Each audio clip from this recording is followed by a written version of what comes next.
Yo, ndotofunga kangu kuti ndimbokupai here kana makagara ipapo makagara ipapo ndimbokupai here ndikuona kuti zizi yacho yanyanya. Uti umbondipa ndakagara pasofa.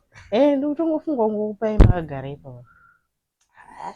Wati ndikanzi ndoramba here kana chizi ndimbokupai makagara pasofa muri kuida here ndimbokupai. Ndikutoona kuti makangoti zii at least ndikambokupaiwo ndofunga munombofara makagara ipapa. Wafunga mbondipa ndiri pasofa.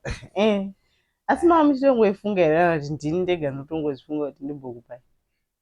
Hai obviously unonga uchifunga kuti ndikuida unonga uchitoida ka uchitonzwa kutoida ka but pambanya unonga usina navho usingafunga kuti uchitonzwa kuida udaro usingadi kutaura kuti ndikuida chimbondipa. Asi chii munenge muchinyara here? Unonga uchitofunga zvakawanda unonga uchifunga ndikuida akambondipa but ubva ufunga futi upenyu toenda kupi kupisa saka zvese unonga uchingofunga kuti unonga uchitomboifunga kana uchida kumbondipa ndakagara pasofa chimbondipa. Regai ndikupe kozi kuri kupisa uku. Ndofunga mvura yacho yatoita handiri firiji yatatenga nhasi mamufunza kuti haisi kushanda.